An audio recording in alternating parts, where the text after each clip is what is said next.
iRacer, where we talk all things iRacing in a casual setting. Joining me are the usual characters Chris Scales, Hey, Mike. David Hall, Hey, hey, hey. Greg Hectus, Hey all.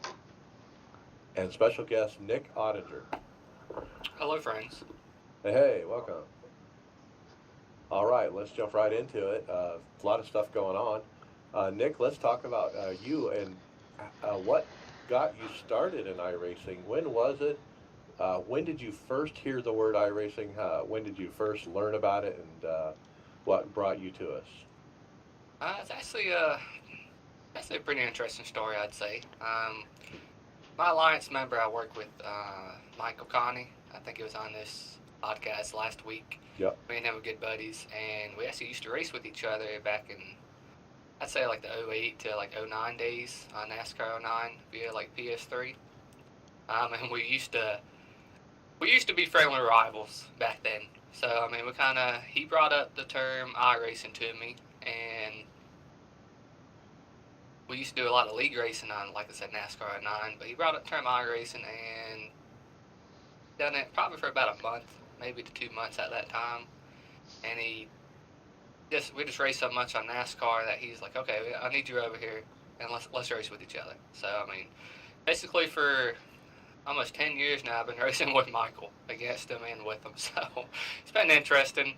I know a lot of guys have said, at least like Dale Jr. and all that, kind of like got the ball rolling on like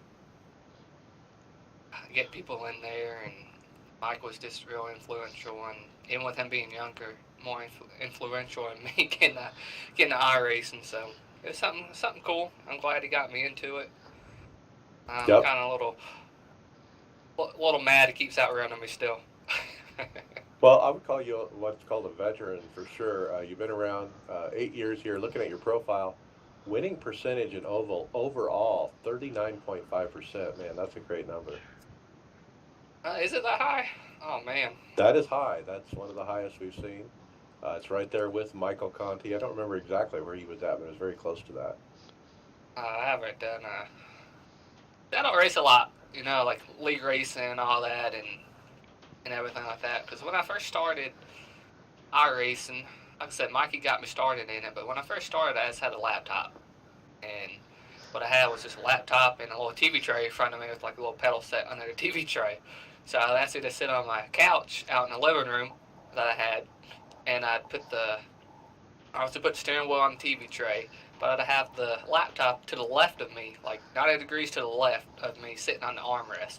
So I'd be actually driving with my arms forward, but I'd be looking to the left constantly. So I'd done that for probably about a year and a half when I first started iRacing, and it was I just raced so much. Like I'd get home this was back when I was still in high school. I just raced so much.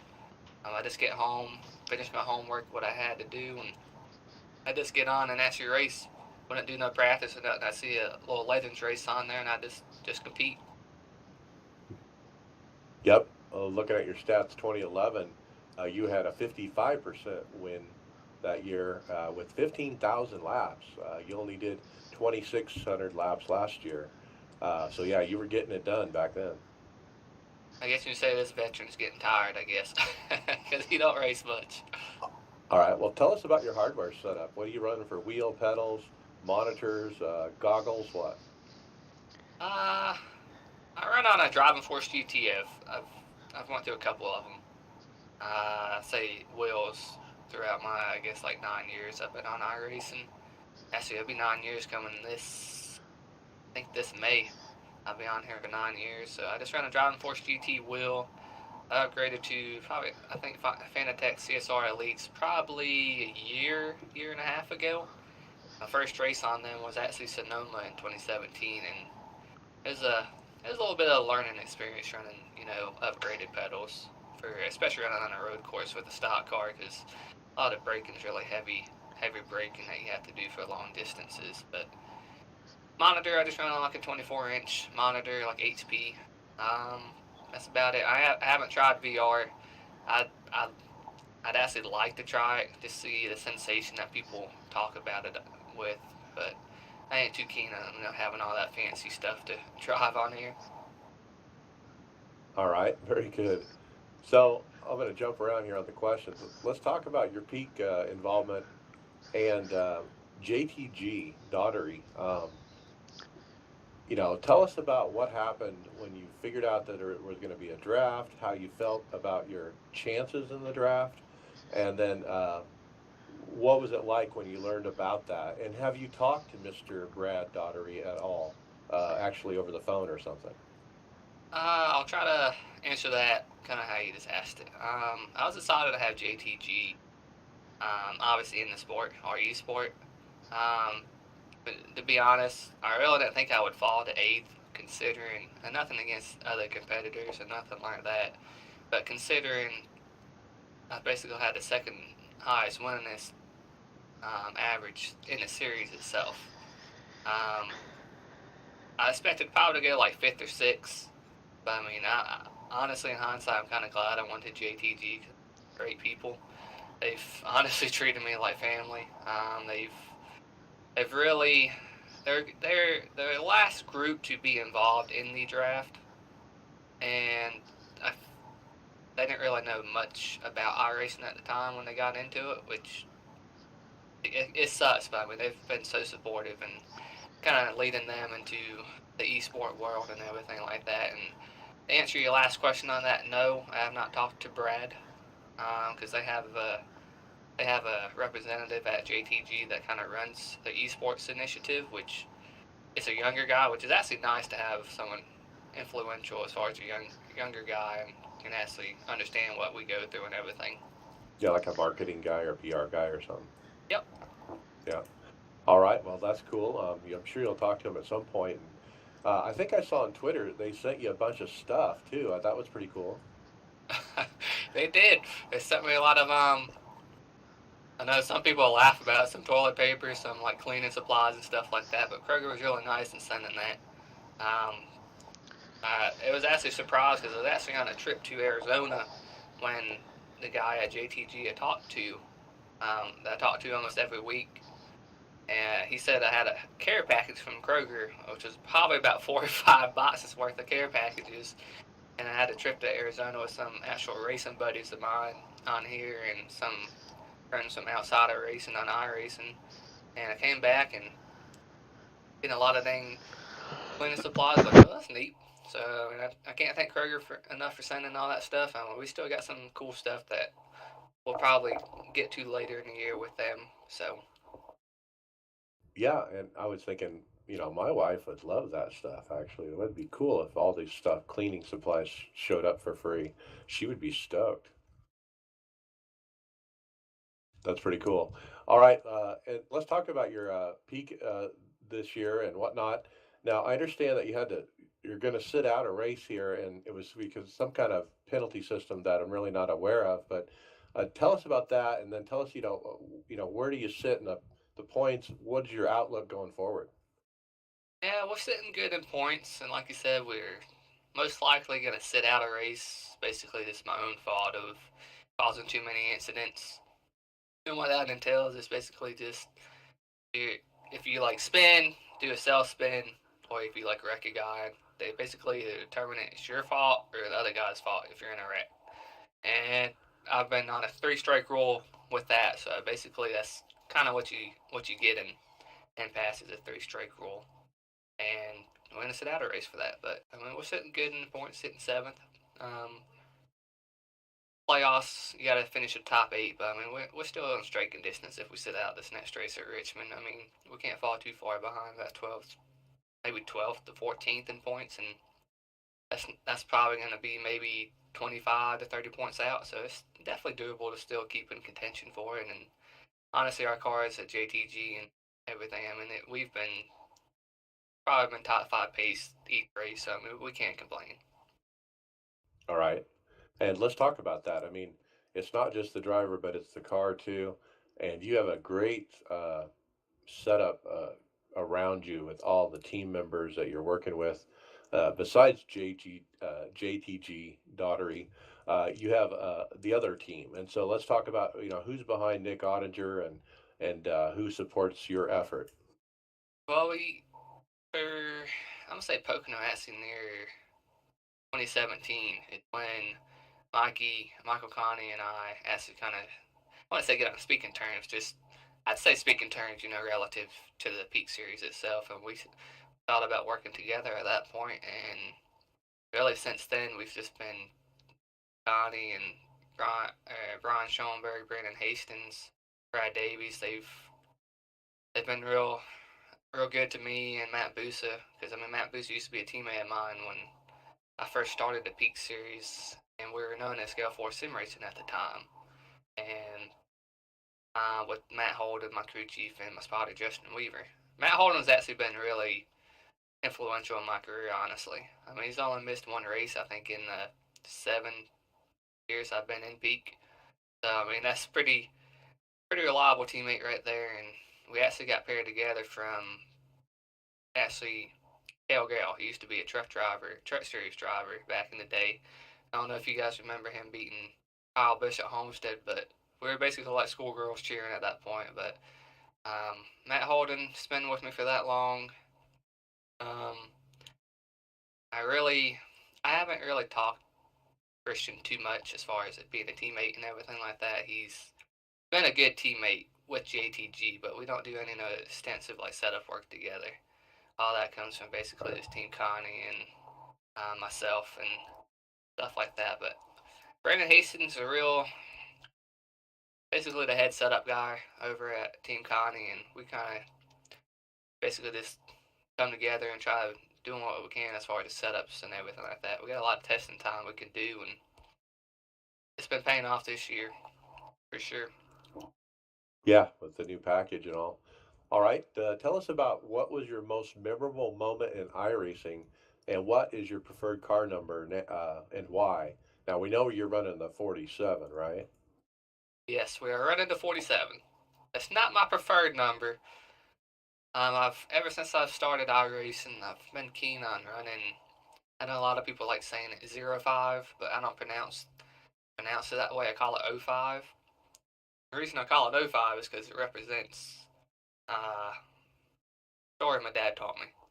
My dad used to race back in the 70s and 80s. Just at this like local short track in Hialeah, down in Florida. I think it's closed down now, but um, told me about the story. He ran 05 because the O represented his last name. That's favorite number at the time was 5 as well. So he kind of just paired them together, and I always kind of been, I want to say, proud of that story. It's nice, but like it's just real nice to have something a different meaning in the number instead of just seeing like numbers in it. So as far as the memorable moment, I got so many of them to be honest with you, Mike. It's hard to tell, but I said my most memorable will probably be 2018 peak opener at Daytona. Oh, That's the big one. yeah, it's a big race to win, but it's so difficult just to finish. Everyone tells you as far as this real life, Cup, Xfinity, and trucks, just how hard it is to finish. Here we're all so close together, and obviously you're racing on the internet, so you can't really get as close as you want with competitors. But um, be able to win that race was something special for me because I ain't really had too much luck there. But just to be able to kind of control the race with my teammates, with Michael Conn and Brian Schoenberg and myself, and just run up front the whole race, and actually be able to hold off some veterans behind me and Mike and Brian was something special because they're so hard to. Actually had to ride a brake majority of the last lap so people didn't get a run on me. So that's probably the most difficult one I actually had. All right, I'm going to ask your educated opinion here. With this new package going into Talladega and then Daytona later, with the tapered spacer instead of a restrictor plate and a 9-inch spoiler, what do you expect? How is it going to be different than what we're used to at Daytona and Talladega? Is it going to be the same? Is it going to be different? What do you think? I think it's gonna be really different. I don't want to speculate too much on it because with that 9-inch spoiler, you're not gonna be able to see much in front of you. See a Well, it'll lot be of people clear. The just top 4 inches will be clear. yeah. I still don't think they'll be able to see that well. Honestly, I mean, I think a lot more checkups, especially on restarts, will happen, and get a guy behind you just too antsy to push you to try to stay with you, and they can't see cars ahead of them. I think it'll be a little bit hard to kind of keep it green, but I mean, I think the racing will be exciting. I think you'll probably see more passing than you really ever see at a plate track. I mean, I I'm not really a plate racer per se, but I mean I can see a lot of passing happening. It's going to be interesting. I think that's the big thing I'm looking forward to is how is that going to shake out. I'm afraid the cars are going to be faster than NASCAR thought. One more quick thing, sort of related. The peak races that you've run this year, does the package with the new package, does it match what NASCAR is doing? Does it match what you see is happening in real NASCAR? Did iRacing get it right as far as matching the package? I think so, yeah. I mean, you got to take into account, NASCAR's running different tire compounds sometimes compared to what we are running a lot of times at these like mile and a half tracks and super speedways and stuff. And you got to take into account also like the aero efficiencies and deficiencies that the car has in real life compared to our racing is they got much more stronger wind gusts and everything like that and different angles where it's really hard to emulate what real world's doing, but I think they've done probably the best job they've done to date as far as nailing the car down, which not to knock them, but it ain't that hard with all the horsepower we have, to be honest. So All right, very good. Well, we certainly appreciate you coming on the show today and telling us about all that. Uh, look, I hope your appeal goes through and you're able to run um, this event coming up. I think there's no drop weeks, but I think everyone's going to naturally have one because there's so many wrecks. This last race, more than half the field was wiped out there in the last few laps, and I think it's naturally going to happen that people are going to have bad runs, and I think you'll be perfectly all right. yeah, I think like I said earlier, man, we'll have a good we'll have strong cars each week. I mean, the guys at JT, our setup guys at Team Connie, they put in so much effort to where we can honestly just rely on just at least having the strongest car at a certain point in the race. We'll have the strongest car, but we just gotta find ways to be consistent and basically adjust the way our way through the race because that Auto Club or California Speedway in peak, that's probably the best race I've done adjustment wise in the race. And unfortunately, that's the only race that we've actually wrecked out of the lead. So, I mean, we've been good, like you said. There ain't no drop weeks, but I mean, we've ran, like I said, top five, top 10 in basically every race this year. And I can't see why we can't still keep that effort going. Yeah, yeah, I think you got a good shot at it. So, all right, very good. Let's wrap up with where can fans follow you on social media, and anyone you want to thank. Like if they want to see, the next time you get some Kroger products, how do they follow you? Well, if they want some Kroger products, they can follow me on Twitter. I do a lot of my social media on that at Nick Ottinger. Hopefully, it's not too hard for you guys to spell. But you just go on there, look for the ponytail guy in the profile picture. And I do a little bit of streaming. We do a little bit of streaming for our peak races every other Tuesday. Um, and possibly we ain't streaming this Tuesday at Richmond, unfortunately. But you guys can follow me on Autoboss47. If you guys would do that, that would be greatly appreciated. Hopefully, it'll be some good entertainment for you guys because it ain't just us driving in circles. We actually have some good conversations there, and I want to thank you guys for having me on this podcast because some good interview questions here. I appreciate it.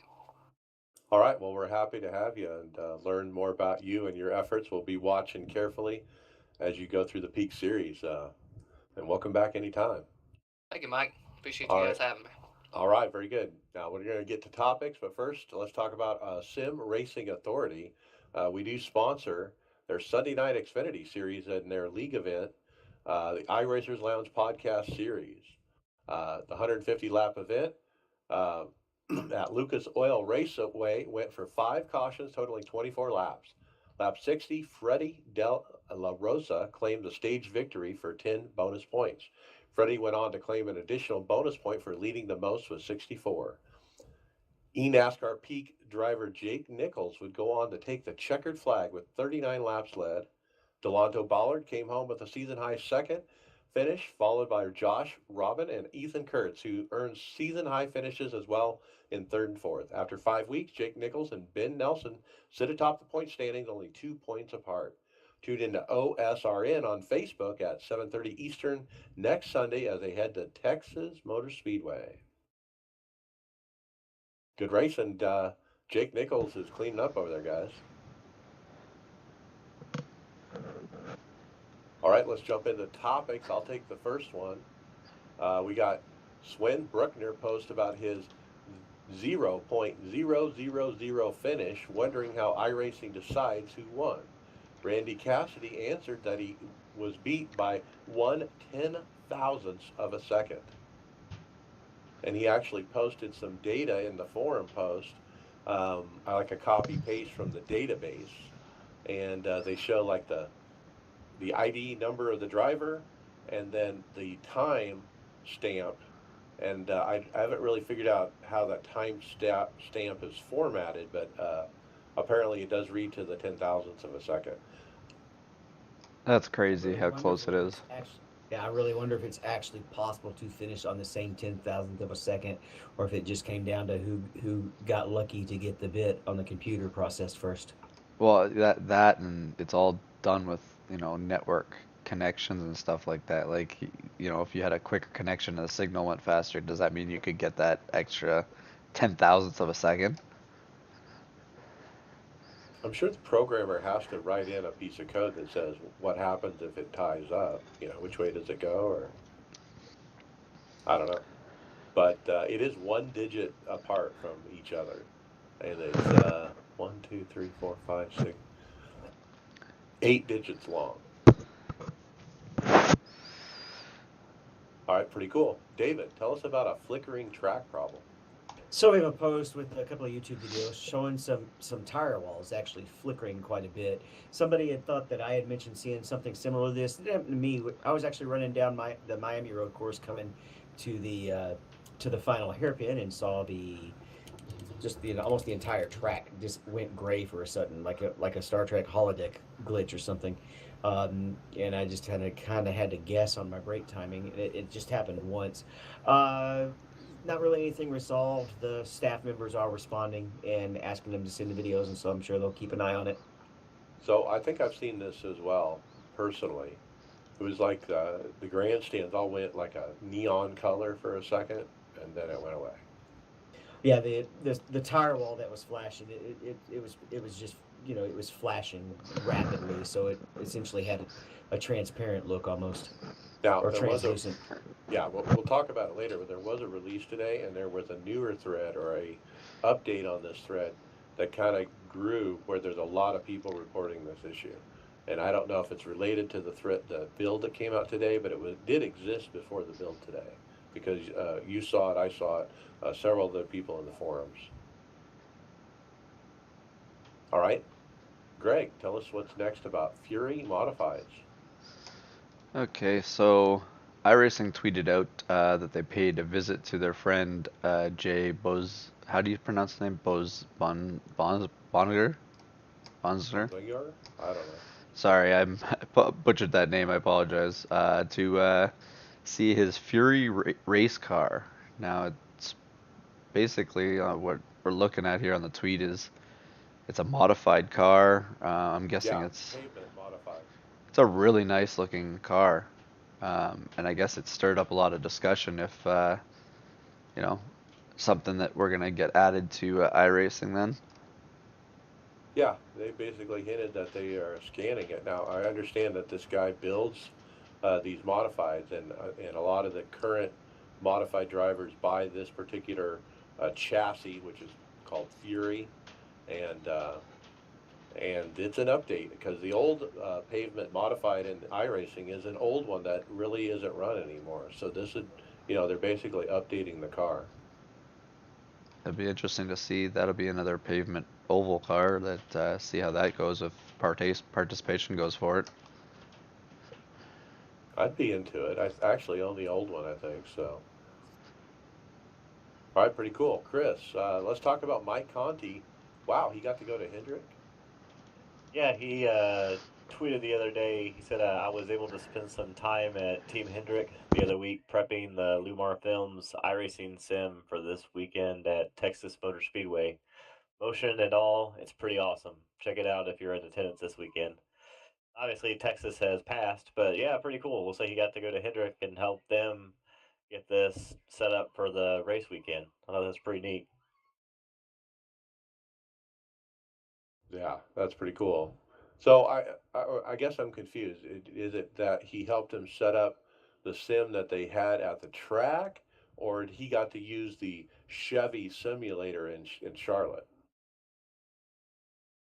I'm thinking that he got to set up what they were using at the track Okay, at Hendrick. Yeah, I that's what think. it sounds like. that's pretty cool. Getting no ground floor, on that team, as an intern or, hey, this is our sim guy or something. They're gonna have an open spot for a driver in 2 years. All right, David, don't be blue. A patch before midseason. I'm tempted to sing.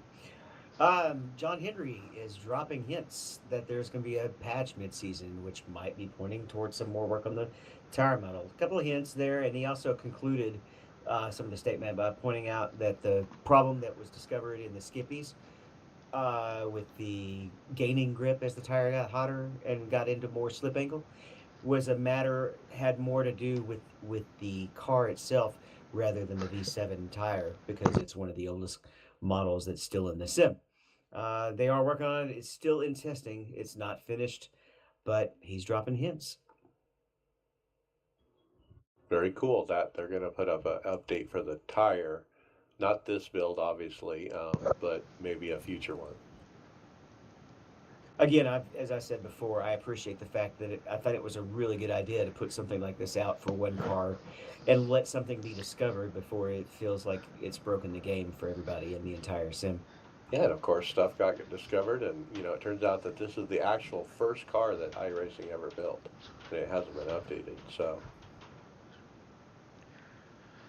all right, let's talk about season 2 patch, Greg.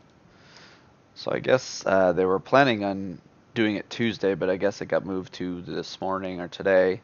Thursday, yeah. It wasn't a great big update, but there were some updates in it. It looks like the beta UI got some update, some new stuff for the Internet Explorer, um, just minor fixes to some tracks and cars. Dirt late model tracks of Bristol, Charlotte, Eldora.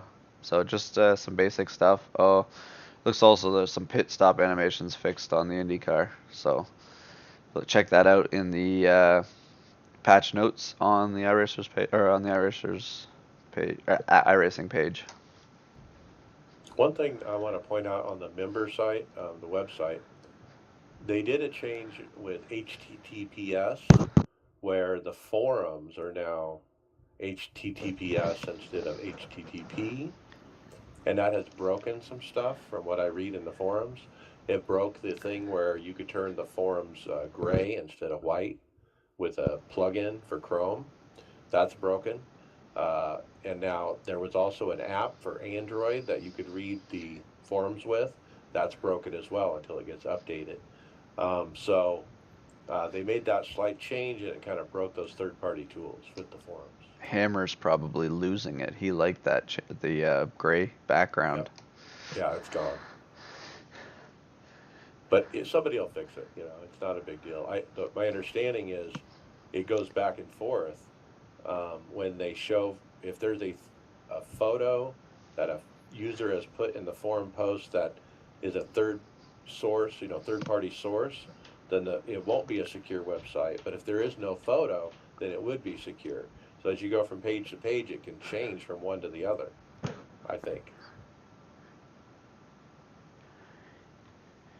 Okay, I'm moving on to the next one.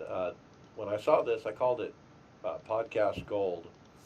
And it's a long post by John Henry, really about the history of iRacing. And I found it intriguing because this is not really documented anywhere. We talk about iRacing a lot, and there's not like a place on the internet you can go and just see, okay, what is the history of iRacing? And so I'm going to read some of this because I think it's very pertinent to what we do and talk about a lot. All right. While most of you think the birth of iRacing as the summer of 2008, the company actually started with a lunch that Dave Kamer, Steve Myers, and I had 16 years ago in Boston. By the end of that lunch, we had decided to work together to create all of this. Dave's primary interest that day was in creating a new generation of physics. He had been a pioneer in racing simulation and had sold Papyrus to Sierra, who sold it to Vivendi. He was essentially retired racing Skip Barber 2000 cars. Dave, Steve, Randy, Grant, Greg, and Sean, with Papyrus closing its doors, brought into my primary interest, creating a racing service and community. I had been racing online with about 60 friends across the U.S. 4 nights a week. We called it RSR, which still exists as a racing league here, although I haven't participated in many years. Anyway, moving ahead. I'm kind of skipping up here just a minute. But at the core group of Papyrus artists and coders, a very strong group that remains virtually intact today, who added many talented people to the core and turned ideas into reality. Ideas are a dime a dozen, but creating the entirety of what iRacing is now and will become remains the results of a group of passionate racing enthusiasts. I remember trying to make a deal with Vivendi executives to purchase the Papyrus Code one day in New York City. The head guy leaned back in his chair and said, "These guys will never create anything saleable because they are such racing purists." We set about to form iRacing in 2003 with the goal of creating a service and a next generation of physics, but a critical element was sanctioning. We created first to sanctioning official racing. Then we made the decision to create all of our own content to effectively control cheating and quality, and this created such an uproar that at the time some called us Nazis. It was hard in those days to ask the community to trust us, but in order to create a financially sustainable business that would carry us forward with the capabilities needed to continually improve all aspects of this endeavor, we couldn't make it work any other way. And it has worked. We became financially sustainable in 2012. While we have not recouped the initial investments, that was not the goal. The goal was to be sustainable and enduring as the finest community of racers in the world. And we are, with the most talented racers in the world, participating globally. Steve likes to remind me that iRacing literally is the first esport. Being marginally profitable for each of the last 7 years, that has allowed us to grow and plan for a very long term future. We are moving offices shortly in order to create more space for developers. Growth means more engineers, more ability to move everything forward, but the main goal here remains to nurture an environment and simulation that is the best available and getting better every day. And that's it. But a lot of stuff there. Wow. To do, Moving offices. it sounds like they got a big move coming ahead, but it's interesting to see the background into what they were like. I remember all the Papyrus games and all that stuff back in the day there before iRacing became big and stuff. I used to always race like NASCAR 2003, NASCAR 4, all those ones before that were developed by Sierra and that stuff. So it's kind of nice to hear about that again. Yeah. And it's cool that it all came together and it's where it is today. It's a sustainable product, with a long-term future, and so forth. So it is pretty cool to hear all that. The first time I really started to try out iRacing was in its early days, and one of the things that had us drawn, I was running R Factor a lot those days, and the rules package in iRacing as far as how it handled cautions and lucky dogs and was in better shape than R Factor even at the time. I struggled that though because the physics were quite so different. It took me a long time to adjust to iRacing. Then when I came back and I started only doing iRacing and didn't do R Factor anymore, I think I'd remove that bias. Yeah, so thank you to John Henry for posting that long form post to really tell us how this thing started, and it's kind of neat to hear. All right, Chris, tell us about Portuguese. Yeah, next was a post on the forums from Tony Gardner. He was responding to Raphael Sank. I don't know. I'm sure I'm butchering his name, but he is the founder of IRB Esports, iRacing Brazil Esports. And I guess they've kind of, themselves and iRacing have kind of worked together over the years to try to grow iRacing in Brazil and try to grow, you know, iRacing as a service to Brazil. And so, as part of that response, Tony Gardner also said that excited right now we are working on a Portuguese language spotter pack to add to the sound tab in iRacing as a spotter option. So yeah, it's pretty cool. Sounds like iRacing's growing in Brazil, and pretty awesome if you're Portuguese that you get a spotter pack that you can actually understand. Okay, so I want to run the Portuguese spotter pack, even though I can't understand it, and just see how it is, in an oval race, and just Well, it'd be it'd be interesting.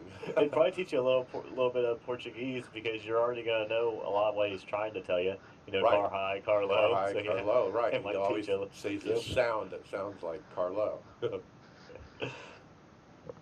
Yeah, it'd be fun just to try.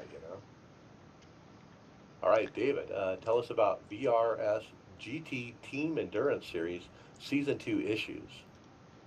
So I think this is a little bit of old hat news because we're in week 3 or 4, but week 1, the sprint series and the endurance series didn't line up, and like particularly we try to run the Le Mans endurance series, so I always like to run a lot of the Le Mans sprint series just to get practice runs. I always seem to learn more in a race than I do in a practice session.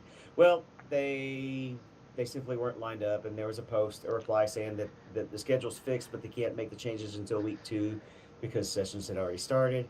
And then at some point they said it was just a simple mistake with them having 72 schedules to set. So it happens. I mean, you can see the spelling errors in the last post I did on the Flosi page. Yeah, 72 series. I thought that was interesting. I never knew the number, but it's 72 apparently series that iRacing is scheduling for. It seems like a really big number, eh, when you think about it. Like, you know, spread it out with how many people are on the service. Like that's a lot of different things that are offered to all the people on this service. But you can't say there's not enough. Apparently, I mean, that's like you said. That seems like it's a lot.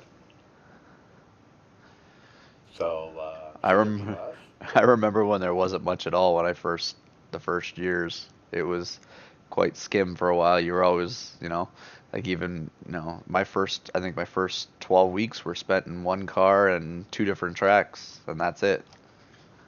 I already have to choose things not to do just because I want to make sure I'm still doing good in the things I do. Like for example, I dropped fixed racing this year and I'm only doing open. Yeah, it's not bad to focus on a particular genre or car or track or whatever instead of jumping around because jumping around can mess you up. But all right, Greg, tell us about If I Were a Rich Man. So it looks like we're starting to see some of the esports perks showing up here. So the first one here I'm bringing up, Josh Fox at Josh Fox 12 posted huge thanks to Williams Esports for setting him up with Fanatic Club Sport package. So posted a picture of his new setup there, all mounted up. Uh, and then down next, looks like Blake Reynolds went to Texas Motor Speedway. He was posting about it, and guess he really enjoyed the race. Um, Yeah, that's Team Austin Dillon. yeah, Took him to the Team race. Austin Dillon did that one. It looks like another Williams Esports for Matt Busa has also hooked him up with the Fanatic series as well for eNASCAR Peak Series. So good on that. And then the Wood Brothers. Um, Looks like Logan Clampett has gotten some stuff from the Wood Brothers made up. It looks for them though for their T-shirts. esports series stuff. So it looks like you got He's with the Burton. Burton. Sorry, it was Burton. I got the wrong one. Then sorry about that. Burton East Kligerman esports. But those are really, I actually really like those hats, and the shirts look like really nice. Yeah, the Wood Brothers was Chris Overland. They sent him a Sim Seats rig. Standard, non-motion rig, but it's really nice. Yeah, sorry about that. I clicked the wrong link there. And then our friend Nick Ottinger, he got toilet paper. I'm just kidding. Sounds like he's got something in the works. Maybe you'll get a wheel or a computer. Or yeah, but it sounded like he said there's something in the works that he hasn't shared yet. Well, yeah, I'm sure they're going to take good care of him. A new car. Congratulations to all the guys that are getting this. I mean, if you hear what Parker Kligerman has said about this, he says in the coming years that people will be able to make a living doing this, and he says it with not that it's a pipe dream. He's serious about it, and he should know because he's the guy who kind of got this thing started. I think with the draft and the teams and all that. I think he was probably instrumental in all that, but it's interesting that he said that. So you know how Junior has a car graveyard out on his property, right? Yeah. We should get a iRacing equipment graveyard out somewhere. Yeah, it'd be cool. Make a little website. Bet you Dale Earnhardt will eventually have stuff in his yard that's iRacing equipment graveyard. All right, David, Porsche Esports Super Cup is coming. Yes, Porsche is expanding its one-make motorsports to include the virtual championship. I glanced over this and saw something along the lines of $100,000 prize pool. They posted an announcement about it. It involves the 911 GT3 Cup car. By adding an esports racing competition to our established series of one-make cups, we are extending our footprint in the world of motorsports and allowing sim racers to join the global Porsche Motorsports family.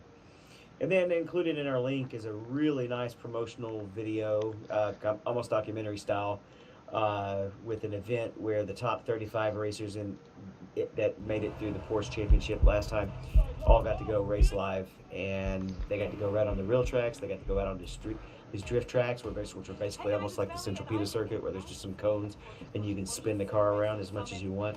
There were real race drivers, there were sim race drivers, and they were all kind of checking each other's side of the world out. It was very, very nice video, a good watch, not too terribly long either. Yeah, I thought the video was good. Now, the video was actually put out by Porsche about the event in December that was done in Germany, I believe, where they invited a bunch of sim racers, like Sage Karen was there, and Mitchell de Jong, and several other of our stars were invited to that event, and showed a lot of video about kind of how that event went down and kind of the equipment they were using, what they got to do on the real track, and like you said, off track as well. Looked pretty cool. As we can see in that event, it's not only practice, but they were actually going out on the real track and then coming around and doing the same thing on the sim for comparison. Yeah, pretty cool. All right, Chris, NIS 2019 weekly participation thread. Yep, it's a forum thread, just like as you said, NIS 2019 weekly participation thread, and you can keep up on all the NIS numbers. And the post that we are looking at today is all the fixed numbers for NIS fixed from Daytona through Texas. And all the races are up from the participation from last year, starting Daytona at 16%, and then mostly up from there, up into 30, 40, and even up to 57% increase over last year in Texas last week. Notice the jump between event number 3 and 4. What happened about that time? Oh, yeah, the new car. Yep. What would you think that? I mean, obviously everybody shows up for Daytona, but what do you think? Do you think it's just the package that made Texas go up 57%? Oh yeah, yeah, I really do. The package, and it's the week after Martinsville. The people that skipped Martinsville are coming back, but even Martinsville was up. Well, all of them are up. That's amazing. I'm really glad to see that. Fixed is. I wonder what open ends up being. The package is new. I mean, and so everybody thinks, cool, it's new, and they are expecting, because of the restrictor plate nature of, or the reduced horsepower, they're expecting that some of the guys who've been on the slower side will have a better chance. And we've seen that. Some people are seeing themselves run better on tracks than they in the past. I'm struggling a little bit more in the mile and a half, but I'm tearing it up on the short tracks pretty decently. Now, look at these numbers. I mean, Texas, 57% more participation this year than last. And then Daytona was 16, Atlanta 20, Vegas 14, ISM 37, Auto Club 34, Martinsville 24, and then the high was Texas 57. You know, NASCAR, if they had numbers like that, they would be really happy. But yeah, it's pretty cool to see NIS continuing to be the premium series that a lot of people are running, and I'm glad that participation is up. That's good to see. If you notice, do you see that the Sunday night, if you go down to the bottom of the page, you look at the Sunday night numbers, it seems to be a lot higher on Sunday night. Well, Friday night and Sunday night are the two high nights. But That's where the growth is. I'm wondering if it's, Sunday nights after watching the race on TV, people wanting to, get on and race. Yeah, let's try it. Yeah, I do that. I watch the NASCAR race, and I'm like, okay, let's go run it and win. I listen while I run a road course somewhere. All right, next up, a streamed basic setup building class is starting April 4th. Okay, this is put on by Christian Challoner, who is a peak driver. He is from the UK. He put up this post in the forums, and it basically he's going to focus on D-class road cars this week.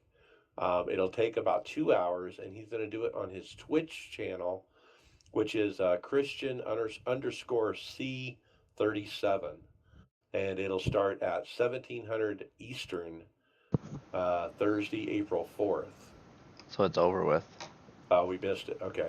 But he's going to do it weekly, apparently, and so this will be an ongoing thing.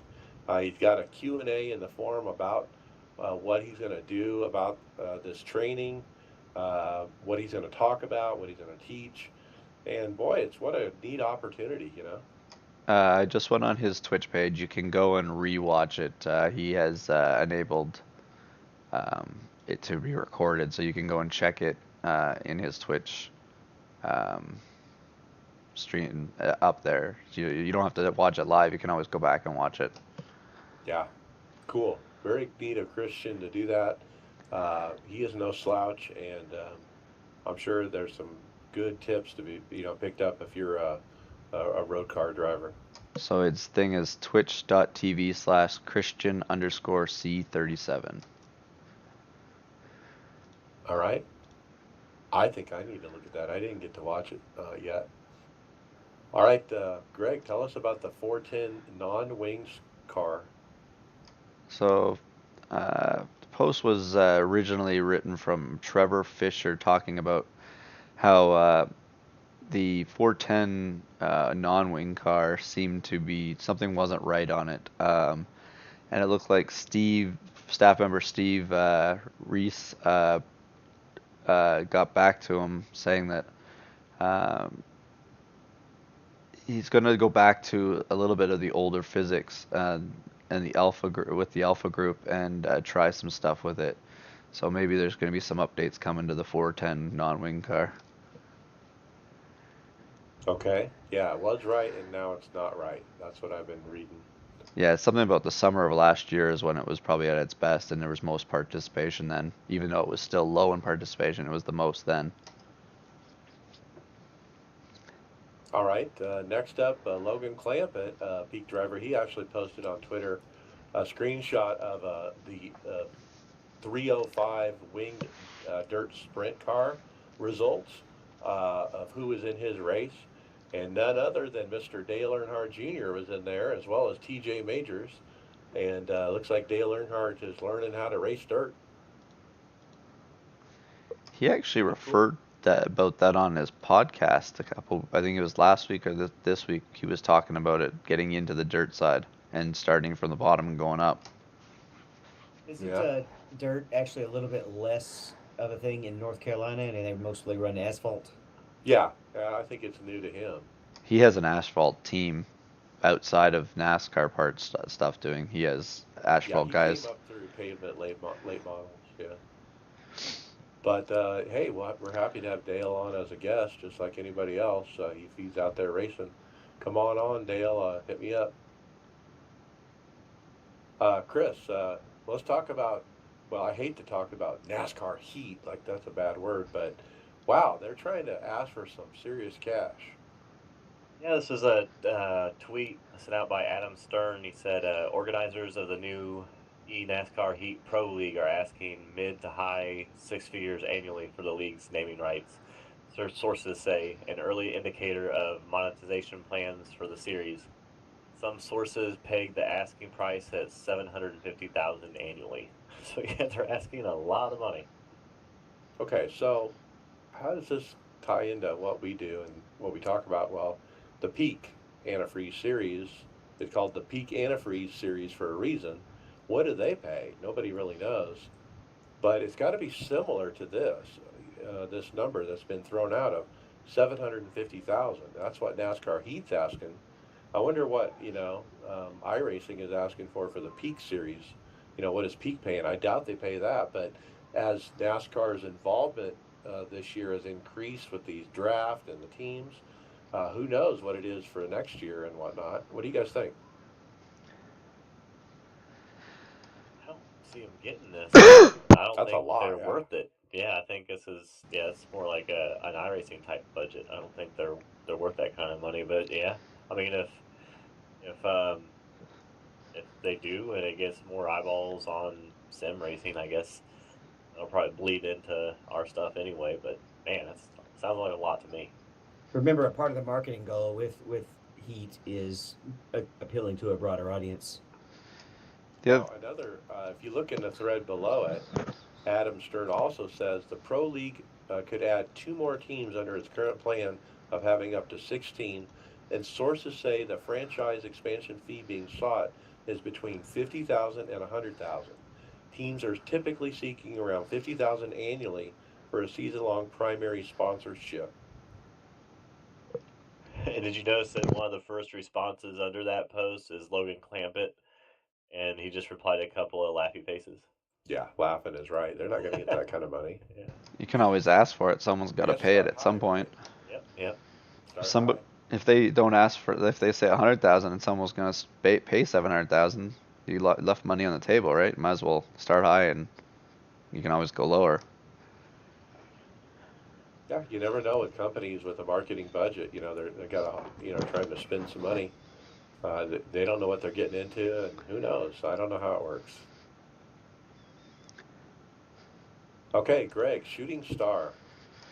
Uh, at Riot Racing Twitter page posted a funny video from the Texas race this week. Bobby Zielinski's car spinning and then going up in the air, and it looks like it went into outer space. And it was a very creative video. It kind of, it was just nice to see, a lighter side to, you know, an accident like that. And I guess, there's some people talking about the physics and stuff not being real, but it's just a video. Yeah, I thought it was kind of funny. They kind of made a joke out of it. Talking about jokes, I'll take the next one. E-Racing April Fools was put on by none other than Dinner with Racers, which is a great podcast I actually recommend. I do am subscribed to that, where basically these two guys, they're road racers.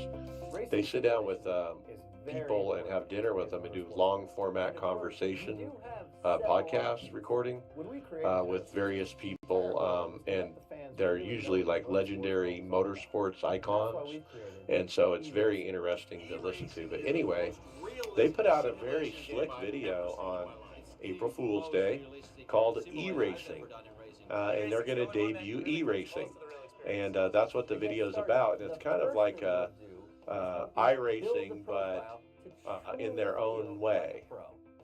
Did you guys see this? I'm watching it right now, but it's already making me put a smile on my face. It's pretty funny.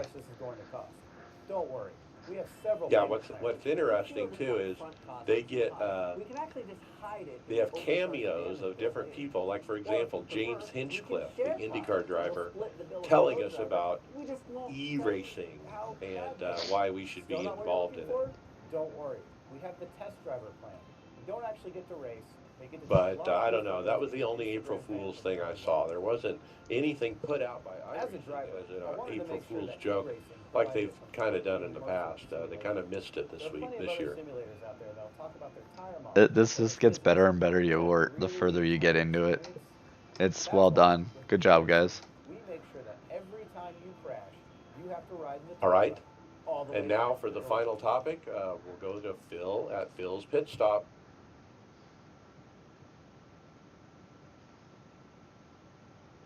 Thanks, Phil. IndyCar racing NIS style sounds pretty cool. I think I'm going to probably run on Fridays when my schedule changes up here shortly. And then now the Indy 500 is part of that series as well, and I think I'll be running that too. All right, with that, let's get right into hardware software. David, a new rig, a Playseat F1 Red version. It's a nice little Playseat. If you're familiar with Playseat, it's prone where you can sit. It's fully adjustable. It's prone. Sits in the F1 style where your feet are up high. I was actually looking at this one last week. The price is around $1,200. It's nice and red, very colorful. Looks comfortable. Ran a endurance race a few weeks ago, and I'm still having issues with basically my tailbone getting sore. So I was tempted. I'm curious if I would enjoy sitting in that position or not, since I mostly run stock cars and sports cars. I spoke with, I think, Mason. His only big concern with the Playseat design is that the column is in the middle, and it might make it harder to get to the pedals. But it's a very nice looking rig. Wow, what a design. It's so low profile. There's not much to it. You got the seat. You got a thing coming up between your legs for the wheel to set on. There's nothing for gear shift or mouse or keyboard or any of that crap. And then there's a place for the pedals. And the seat is like really laid back. It's like a 45-degree angle, maybe even more than 45 degrees. That would be my concern, David. Would you be comfortable laying down like that? Yeah, I'd have no way to know unless I got a chance to try it out first. Your feet are as high as your chest, pretty much, once you're fully set in it. But if you're in an open wheel car, that is the typical position.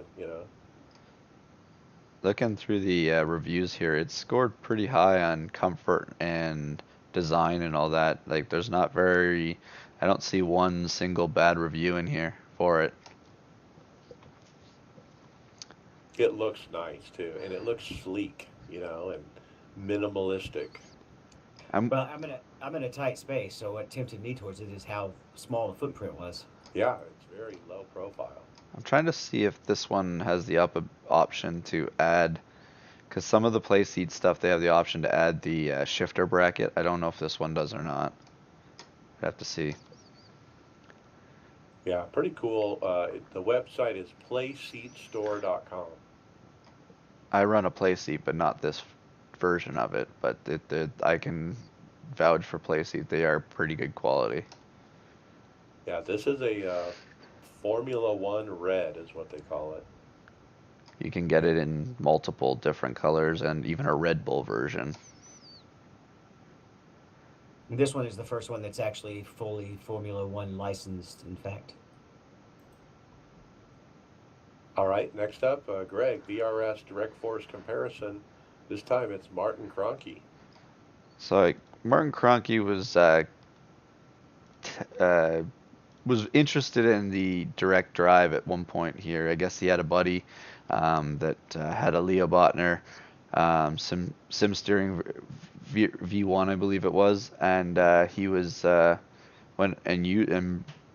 basically tried it out, and then I guess he's been working with the VRS Direct Drive Force system that's coming up, the controller, and he says at first it had some typical prototype issues, but later on those issues were resolved, and it had no comparison as far as wheels go.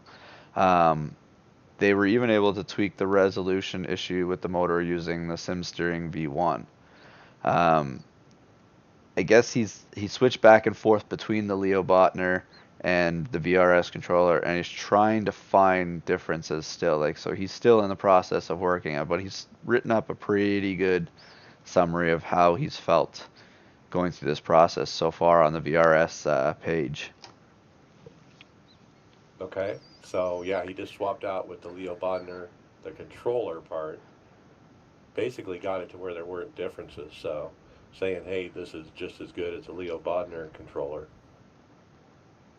So yeah, I'm still a little iffy on how that's going to work as a full product, but it might come up with this next story that we have coming up. But first, Chris, tell us about PT2 pedal sets. Well, you're not going to get any because Sold out. yeah, sold out in just under an hour. So he did say that obviously since they sold out so quickly, the next batch is going to be bigger. So if you order the next batch, then you have a better chance of getting them. But he hasn't said yet when that next batch is going to be, from what I'm seeing.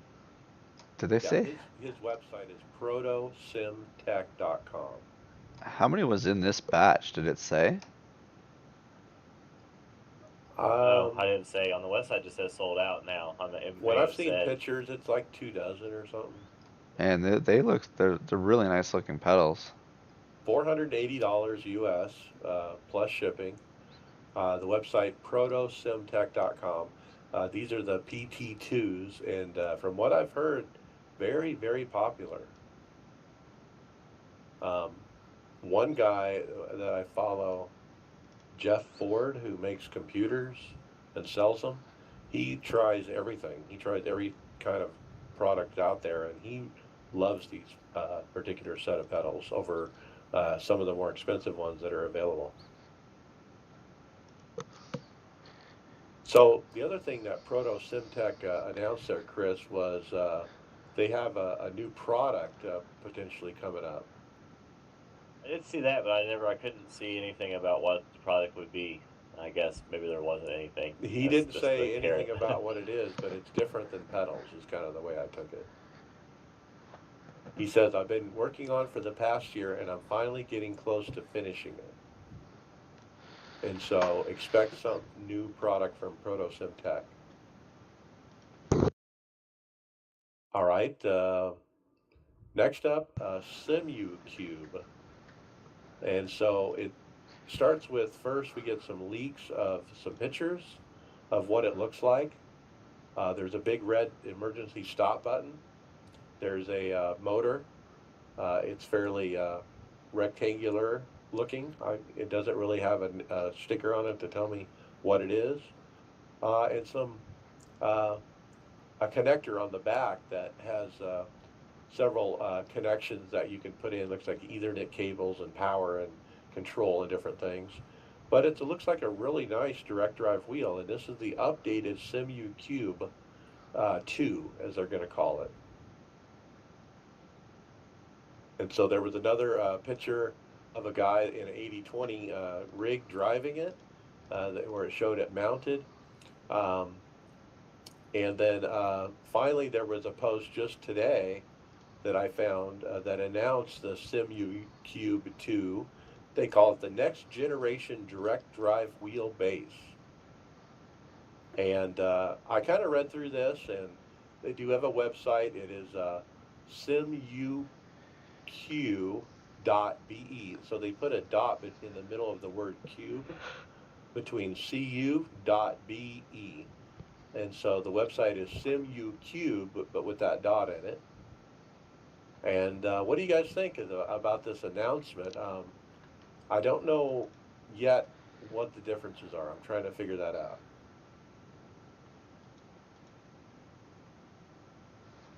It's hard to But, find out what it is through what they've if posted. you go onto the website and scroll down to the orange section, you'll see there's actually 3 different options. They got the the Mu Cube 2 Sport, they got the Sim U Cube 2 Pro, and then they got the Sim U Cube 2 Ultimate. And the difference is 17 nanometers versus 25 versus 32. And so that's the amount of torque that the motor provides. So there's going to be three options. So if you click on the Pro, the middle one, it says MSRP is in euros 1,470. Includes a wheelbase, power supply, cables, stop button. So it doesn't have an actual wheel that goes with it.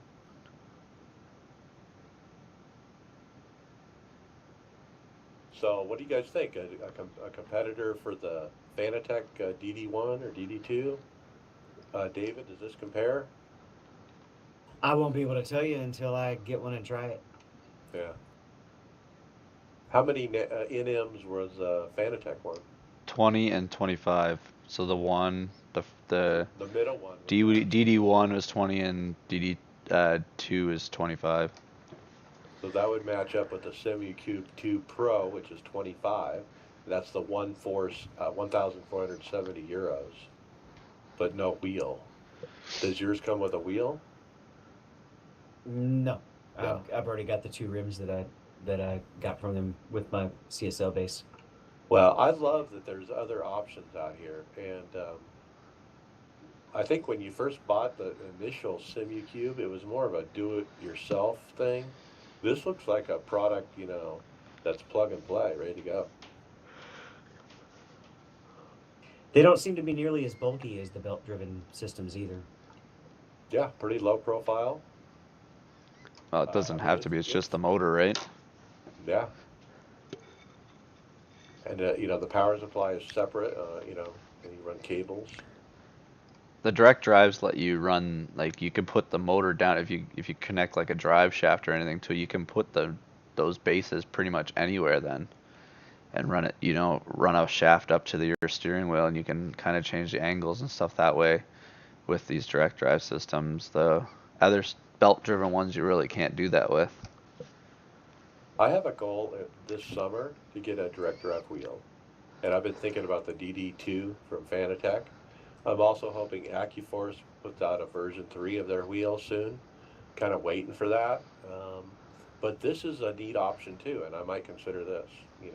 I don't know if I want to buy a product from Europe, but I guess I would if I was getting a Fanatec.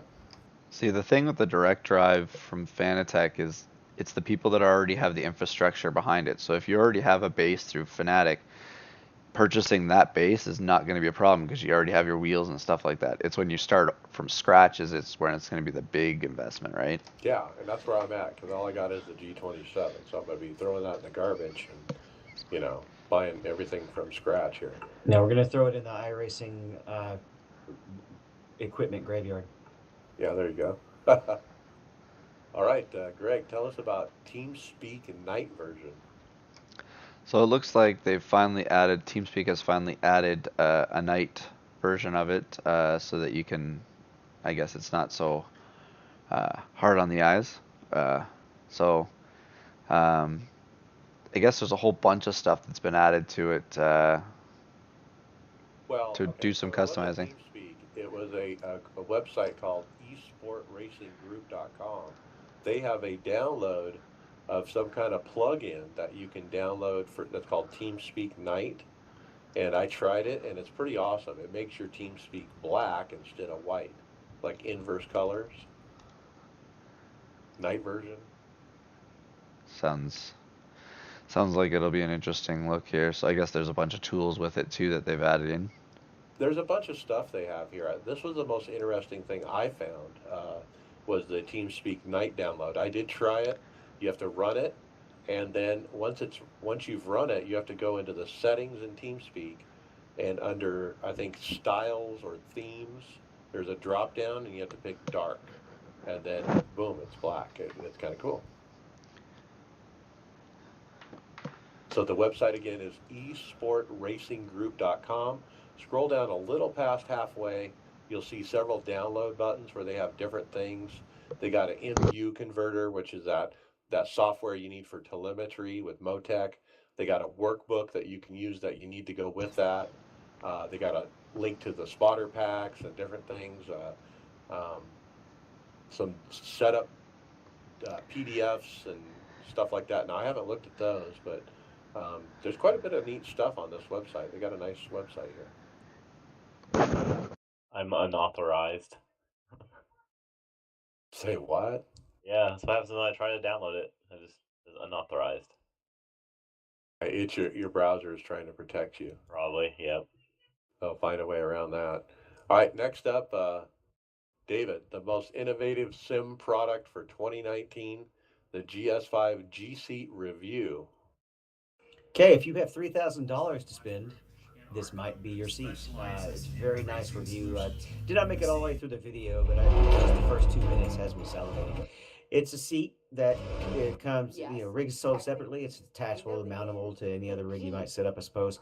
It has basically 4 butt kickers that work in kind of a lever approach.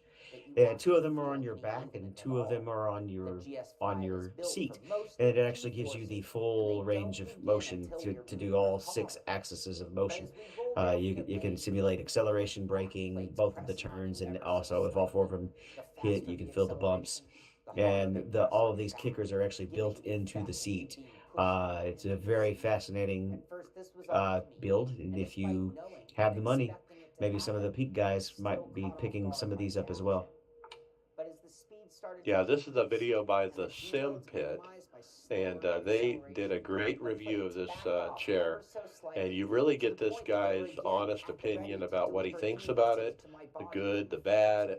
Uh, he said it was intense at times racing with it. It's a totally different experience than a regular motion rig because it feels like sustained G's as you go through a corner. That flap is pushing against you, and that kind of thing. Or as you hit the brakes, it pushes you forward in the seat, kind of thing. And I just love this product. We've talked about it so much. It's definitely on my wish list. You could take this thing and bolt it onto any stationary cockpit and have pretty much motion. See, I think this is the better idea with the seat, like the sustained force. Like if you have one of those motion rigs that when you make a turn or you're sliding, it slides and then that's it. There's nothing after the slide. It's it's what you want to feel is that sustained pressure so that you can correct it, or it's just there, right? Well, ultimately, people are saying get this on with a traditional motion rig and the seat, and that's the ultimate. That's the best of both worlds. You get different things from the motion rig than you do from the motion seat, so to speak. And so by combining them, that's the ultimate. And so the guy in the video said that he intends to try that next. He's going to put it on a motion rig and see how that works. He's got some nice setups. This guy definitely does a really good job with all the reviews on the Sim Pit. I love it. He said the seat's not comfortable, but you got to remember at the end of the day, it is a racing seat. It is what's called Kirky. That's a brand. They actually build real racing seats, and that's what this is. And then it's been outfitted with obviously the GS5 motion simulator stuff with these movable flaps.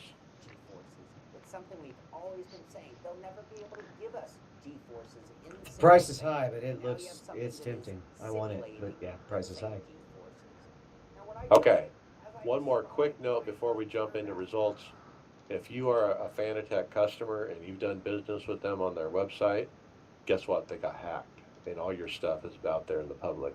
Now they say they didn't lose the credit cards; they just lost your name and other, identifying information. And so be aware of that. Next time you log into Fanatec, they are going to force a password change. Yeah, it's all good. Good luck with that, Greg. They can have all my shitty debt. And David, are you any concerned about them being hacked? Nah, I've got a whole lot of the ID protection stuff set up, so yeah. All right. Let's get into NIS results. Finish up Texas. Thursday fixed. I ran. Got a P14. I had a good run going, and someone got me from behind, actually. I did recover nicely from that for a 14th because that was a tough week for me at Texas overall. Friday Open. Chris, P7 for you. Yeah, it was. I had a bad race Wednesday, and so it was kind of a boring race. I rode around avoiding pretty much everybody for the first 3 quarters of the race, and then race at the end when there was only 12 cars on the lead lap.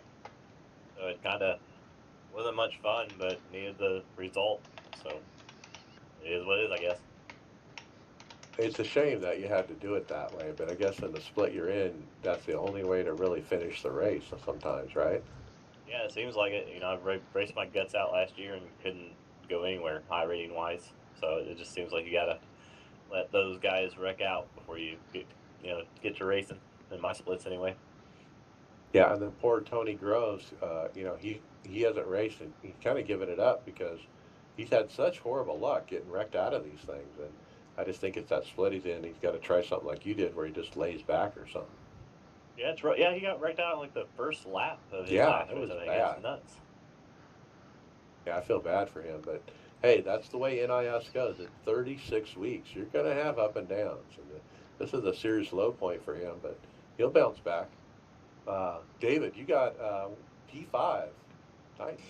Yeah, I don't really remember a whole lot of details other than I managed to survive the stuff. I was fast at Texas every week, but I got to run 3 of the races, and 2 of them there were just accidents in front of me that I couldn't avoid. And in this particular time, I think I was lucky enough; none of them happened in front of me. That was the one that we were running up front there with the having the when everything went on that long run and we went to the high line with the 80 lap run. Right. Mm-hmm. But yeah, you had to go to the high line once the set we had. It would after 20 laps, the right rear was just heating up, and we couldn't figure out how to make it stop. But you could run up at the high line and really stay at 75% throttle around the entire corner in 3 and 4. I wrecked it in that last run there. I think with 10 or 15 to go, I came off the corner and just got it loose and clipped the pit road cone and got a black flag, so I had to come down pit road. I salvaged a P12 out of it, but it sucked because I was running in P3 at the time.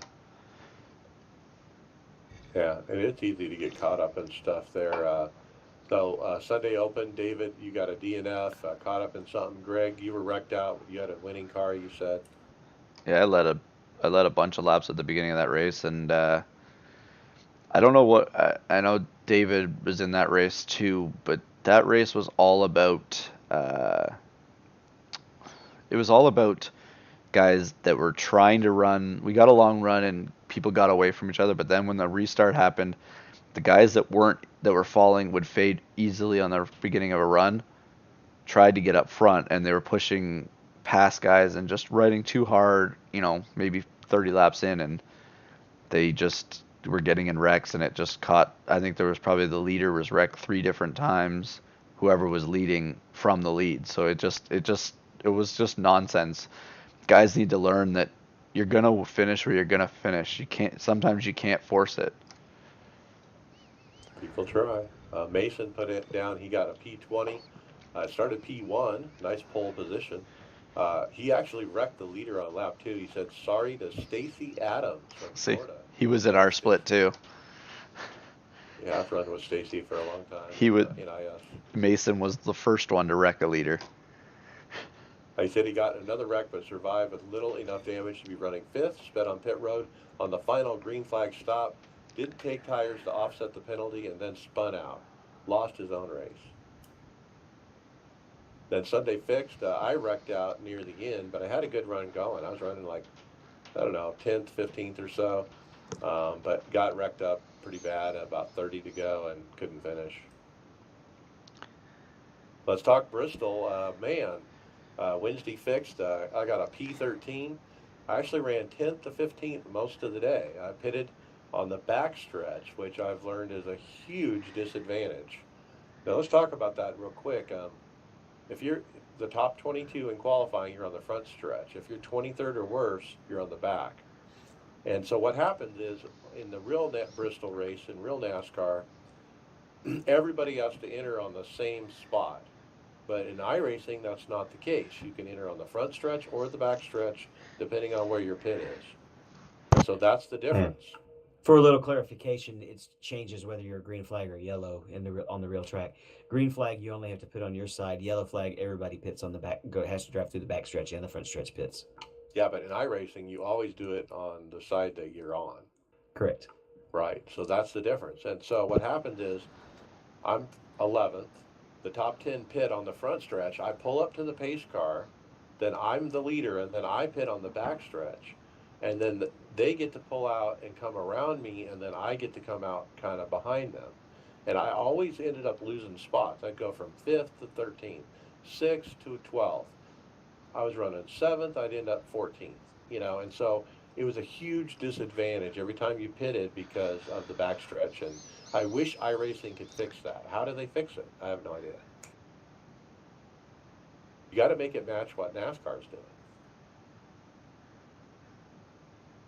Anyway, I don't know what the answer is, but think about it. If you guys have ideas, let me know, and we'll talk about it on the show. If I remember correctly, back in the R Factor days, they took the exact opposite approach and made everybody go through the entire pits. So you'd lose a ton of laps if you had to do a green flag stop back then. We just needed to be like NASCAR does it. But anyway, I digress. Wednesday Open, I got a P9. I actually led some laps, and that's legitimately led, not like I stayed out. And I led laps. I ran top 5, top 10 most of the race. But the last run, I really faded. I don't know what it was, but I think I kind of fell out of the seat, to tell you the truth. You really have to focus at this track, and especially when you're running high like me. I'm right against the wall every lap, and I run it up there a little more than most. And but I don't know. I think I fell out of the seat there, and I probably could have finished better, but ended up with a P9. A great result for me at Bristol. I mean, this time last year, if I had a P9, that would be very unusual, and so I'm really happy about that. Nim Cross was in my race, the steward of iRacing, and so kind of interesting to watch people, say the F word and then kind of go, oh no, like I shouldn't have said that. But it didn't sound like he clamped down on anybody for that. But Funnily though, we were in a practice session right before that, and a driver that I've actually had some issues with actually griped at Nim Cross for not exiting the track fast enough, and he told him, "I don't think you need to be telling me what to do." It was very entertaining. he probably had no idea who he was talking to. Now, David, you were in my split, and you ended up with P13. Yeah, this is the first setup that I really aggressively participated in building with the team because we knew Mason was going to miss most of it, and Brent was just getting back, and so I was like, Mason, I know you're not going to get to run, but you don't want to crew chief me. I still don't feel comfortable really making any major adjustments other than the ones you can do on track now. We worked on the setup, and I feel like I'm good enough now that I can, or I'm consistent enough that I can know if it's a setup change or me driving change that's affecting what change he put in. And we went through a bunch of versions and settled on something that we liked. Unfortunately, the one thing we didn't test was how it handles when you can't go out to the wall on exit. So twice this week at Bristol, I've been running early on. I've been running and just overdid it and turned it sideways and hit the inside wall and had to drive with a damaged car. I went in, hit the wall, had to pit because I didn't take enough tape off. Ended up 2 laps down for most of the race. Was running down like 10th place, 11th place car while I was 2 laps down, and then there was just enough attrition, and I've got a couple of lucky dogs and was able to climb back up with a heavily damaged nose up all the way back up to 13th. Yeah, nice run there. Um, the bottom is tough, and I agree. You can self spin down when you're on the bottom like that. You know what? I stay at the top. That's my take on that. I just don't run the bottom at all. If I can't run the top, then I'm not really running the bottom unless I have to. But anyway, Thursday Open, I got a P3. It was a great run. I led laps again and really backed up my good run from earlier in the week. And man, I'm happy with how I'm running at Bristol. I was leading laps.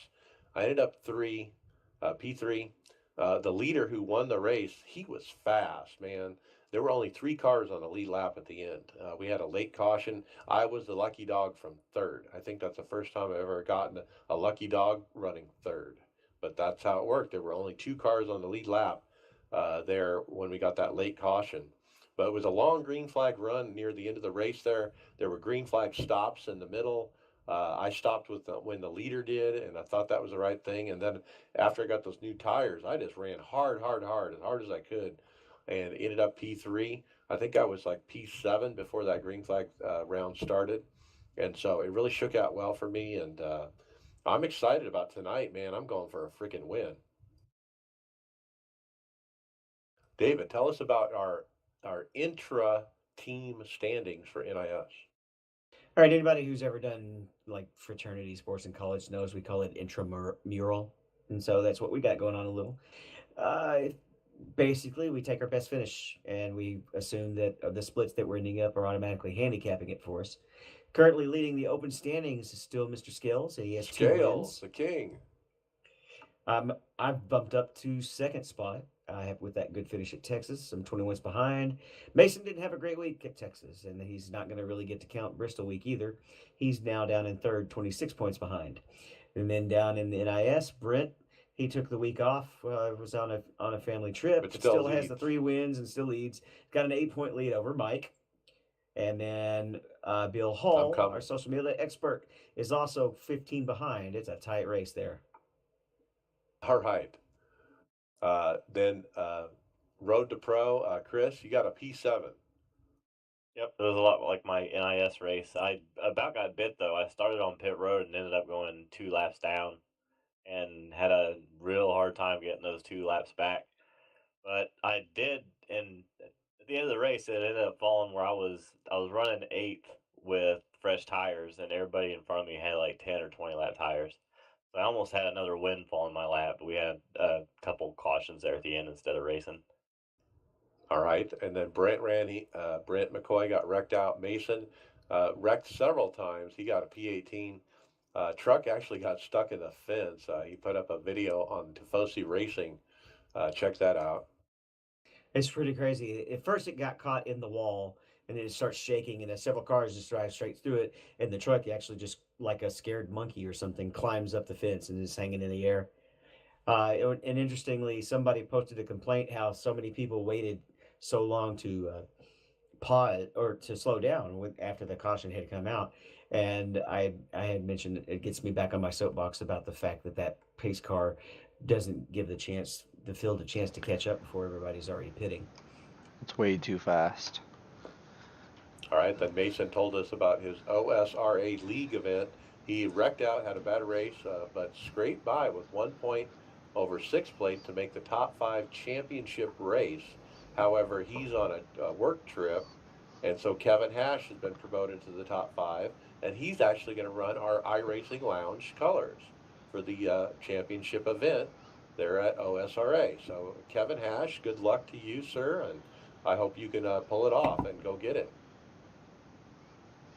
So that's Online Sim Racing Association. Then we talk about the Reddit iRacing League. Phil Linden, he said season 24 is over. He finished the championship 12th in points, the first in the team championship for the second season in a row. It's first in the team championship, so he won first in the team section. And that's it. Let's get into final thoughts. Chris Scales, what do you got? Got nothing. Nothing. All right. David Hall, what do you got today for final thoughts? I'm looking forward to that DD drive coming out, as well as the new VR Oculus once it comes out. I think plan on. Well, I've already purchased the DD drive, and I'm gonna get the new Oculus so I can get off of my coat hanger mod. And you're going to have a wheel for sale. I'll have a base for sale, maybe. I'm gonna hold on to it just to make sure, Backup. it's a backup for a little while, and then I'll probably sell this CSL at half price or even less. Probably somebody on the team will take that off your hands. We'll see. Or a listener. All right. It's only been run for when the DD drives were supposed to come out was Christmas, so I've only been running it for 5 months. Right. It'll be very gently used. All right. Greg Hectus, final thoughts. Just looking forward to racing the one race I get in this week on Friday here. And hopefully David and I are in the same split again because it's good racing with teammates. Really I'll enjoy. actually be missing Friday. Oh, really? Okay. And yeah, so if you guys want to follow me, twitch.tv/frozen cactus, frozen with two O's, cactus with two K's. And yeah, just looking forward to getting some more racing done. All right, very good. My final thoughts, thanks to Nick Ottinger for coming on the show. We're trying to get all the peak drivers on, guys, so you can learn about them, and they've been very gracious. I appreciate all of them coming on. Every time we contact them, we never hear no as an answer, so I appreciate that. Um, Also, a shout out to Mason Stiver. He's not with us for the first time in a long time, but he's on a work trip or something. And but he does a lot of work on this podcast. He does a really good job. So shout out to him. Uh, David for filling in as well. And then Phil Linden for our new segment. He's going to do a little editorial thing in between hardware and stories. And hopefully every week, we don't know what the frequency is, but I hope you guys liked it. But just trying something new, and we'd like to get Phil involved. He's got a lot to say sometimes, and sometimes we don't convey that message very good for him. So that'll be a good outlet for him. Also, man, I'm running good at Bristol, but I got fired up in this last race at one guy. I don't even remember his name, but he gave me 8x in 2 different laps, and I had to speak up on the mic and say, "Hey, dude, within 2 laps, you gave me 8x. I mean, how is that even possible?" But watch out, guys! Don't get DQ'd out there. And I'm glad you brought that up because one of the parishioners in the race actually requested, he's a fan of the podcast, actually requested that we call the podcast 8X in 2 laps. All right, well, there's our title. All right, and with that, we'll see you on the track later. User in your channel stopped recording. All right, we're clear. I guess we got a title.